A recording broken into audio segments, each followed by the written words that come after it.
Welcome to Meaningful Mornings. A couple of weeks ago, I had asked all of you to wear orange shirts. How many of you wore an orange shirt to Meaningful Mornings? Quite a few of you.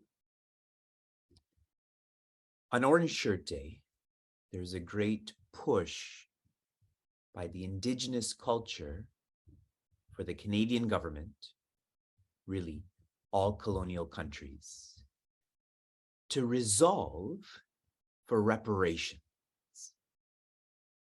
to really atone in a meaningful way to facilitate the same opportunities for Indigenous people.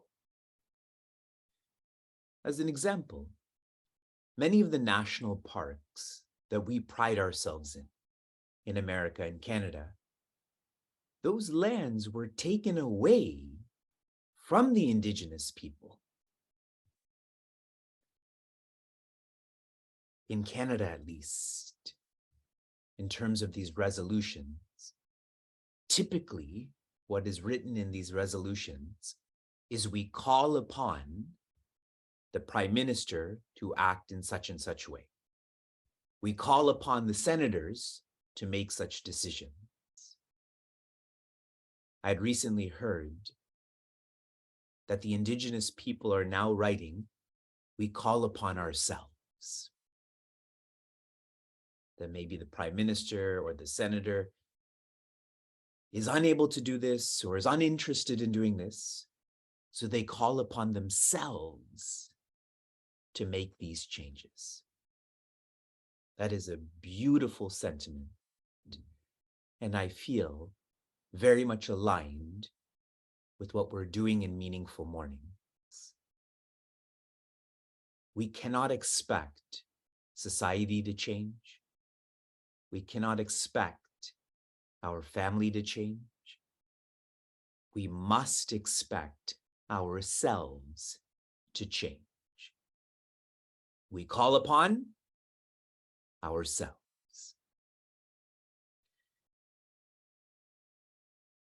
The more you know a secular field, you may or may not love that secular field. The more you know chemistry in university, you may love chemistry, you may hate chemistry. The same goes with the job. The same goes with entertainment. Comparatively, the more you know the sacred, whether that's divinity or virtue development or service, the more you know the sacred, you will love the sacred more. That is the relationship between bhakti and, let me change the words to, jnana and bhakti. The more you know, the more you love. The more you love, the more you want to know. Bhagavad Gita is a map, is a reminder that Sri Krishna loves us.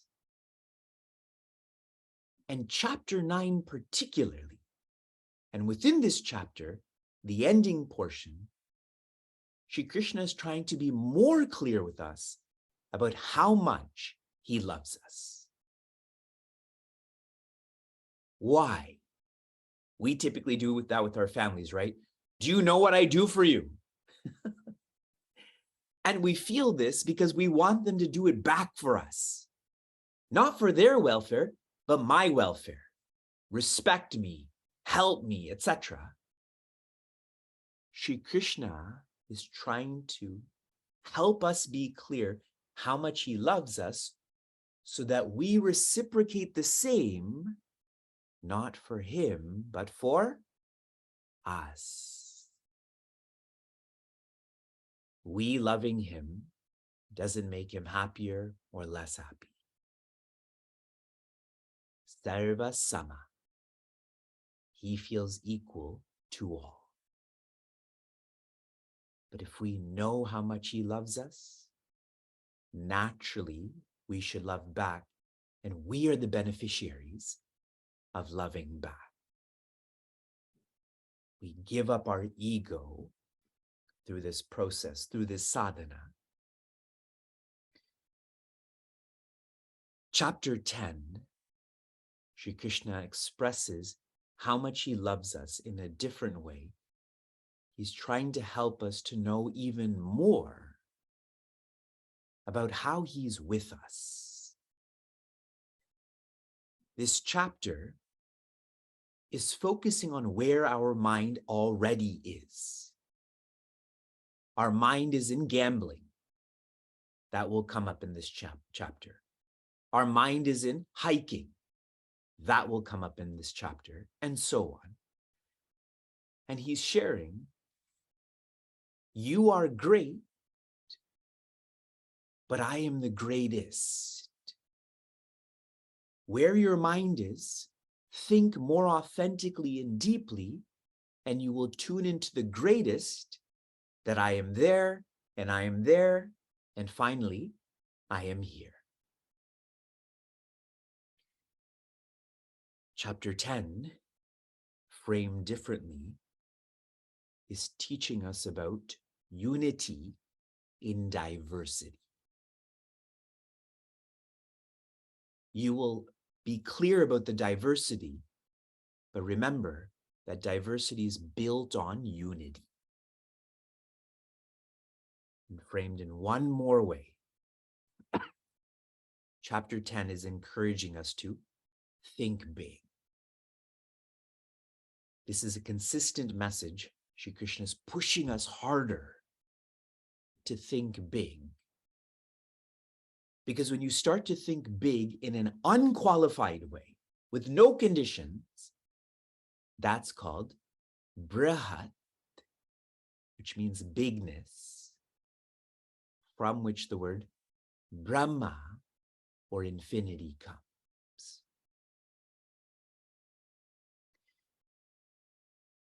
Verse 2. Name Vidusuraganaha Prabhavam na Maharshayaha Aham Adirhi Devanam Maharshinam Cha Sarvashaha. First quarter. Me, that's the word me. Na viduhu. Do not know me. Who doesn't know me? Suraganaha, the semi-gods.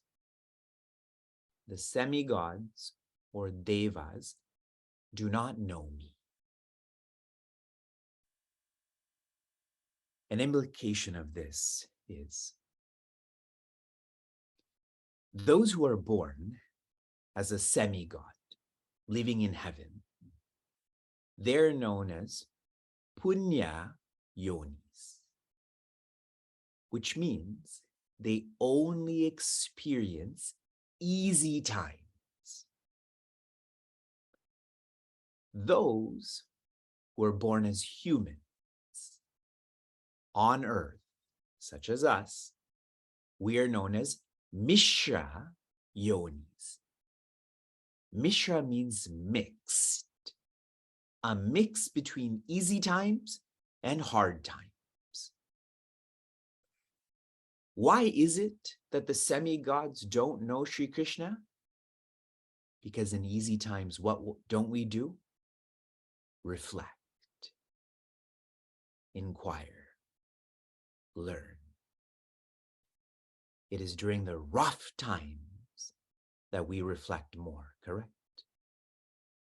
Just think of meaningful morning. No COVID, no meaningful mornings. Because of COVID, meaningful mornings, correct? So the fact that we have rough times, that is a message to us to learn about Sri Krishna.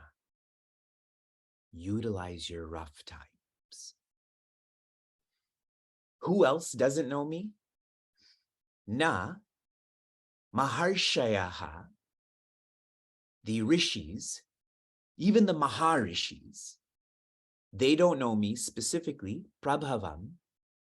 They don't know my beginning.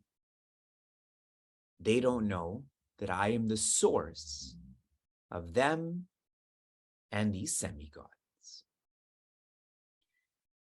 There's a subtler implication to this because Rishi means the one who can see. Maharishi, like the one who has composed the Mahabharata, Vyasa. Vyasa is a Maharishi. The implication of this is that Sri Krishna is the one who has taught these Maharishis. And we chant that. We say that all that we're learning right now has started with Sadashiva or Narayana, correct? We chant such phrases. Now, practically speaking,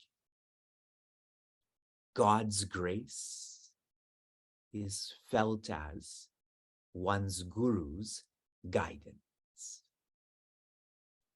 So a Maharishi is a guru, one who's offering guidance, but they receive that guidance from God. So for all of us, if we have grace in our lives, this is felt as guidance, know what the source of all of that is, which is Sri Krishna. This morning when I was reading your reflections on our website, many of you have written that in the morning or last night, you have these questions. And then it is during meaningful mornings or a class or a workshop that answers come to you. That's God's grace. Try to know that. Aham, Shri Krishna shares, he indeed, Adihi Devanam, I am before the semigods. I am the source of the semigods. And taking this to a very high level, in our Upanishad, there's a teaching. The teaching is Sat Eva Somya. Somya means like a child. The Rishi is sharing, my child, there is only existence. Idam agra asi. There is only existence before all of this. And we try to practice that in contemplation. Your lifestyle, that is experiences. What's deeper than that? The equipments. What's deeper than that? The ego. What's deeper than that? Existence. On existence, there's the ego, equipments, experiences. Here, Sri Krishna is sharing the same. There is me.